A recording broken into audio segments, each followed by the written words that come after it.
தாரும் தூத்துக்குடி திமுக கோட்டைதானா? டிவிகே வால் ஆட்டத்தை மாற்ற முடியுமா? வணக்கம் நண்பர்களே. இன்னைக்கு நாம பார்க்க போறது தென்பாண்டி சீமையின் அரசியல் களம், தூத்துக்குடி சட்டமன்ற தொகுதி.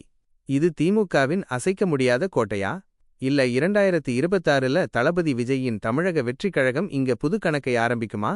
புள்ளி விவரங்களோட அலசுவோம் வாங்க. 2021 மற்றும் 2024 என்ன நடந்தது? முதல்ல ஹிஸ்டரிய பார்ப்போம்.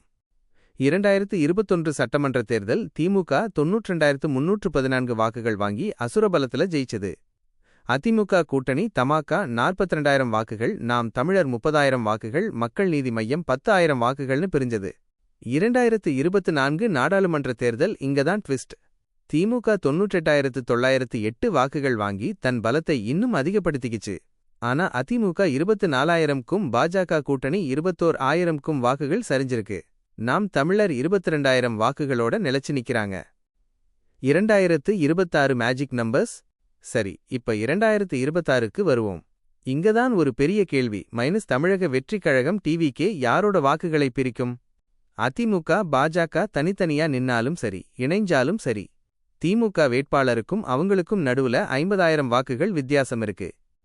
திமுகவோட ஸ்ட்ராங் ஓட் பேங்க்ல இருந்து 5 விழுக்காடு ஓட்டு பிரிஞ்சா கூட அது திமுக வெற்றியை பாதிக்காது.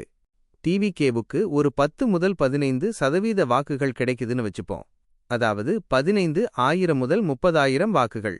இந்த வாக்குகள் அதிகபட்சம் அதிமுக மற்றும் நாம் தமிழரிடமிருந்துதான் பிரிய வாய்ப்பு அதிகம். கோட்டை யாருக்கு? சுருக்கமா சொல்லப்போனா மத்த கட்சிகளோட ஓட்டு பிரியுதே தவிர திமுகவோட வாக்கு வங்கியில் பெரிய ஓட்டை விழல. கோட்டை என்பது சும்மா பேச்சுக்கில்ல. தூத்துக்குடி தொகுதி திமுகவுக்கு ஒரு எஃகு கோட்டையாவே மாறிடுச்சுன்னு தரவுகள் சொல்லுது. கூட்டணிகள்ல பெரிய மாற்றம் நடந்தா ஒழிய 2026ல இங்க திமுகவோட வெற்றியை தடுக்கிறது ரொம்ப கஷ்டம். நீங்க என்ன நினைக்கிறீங்க? டிவிகே தூத்துக்குடியில ஆச்சரியத்தை ஏற்படுத்துமா? இல்ல திமுக தன் கோட்டையை தக்க வைக்குமா? கமெண்ட்ல சொல்லுங்க. மறக்காம நம்ம சேனலை சப்ஸ்கிரைப் பண்ணுங்க. இது அறிவோம் அரசியல்.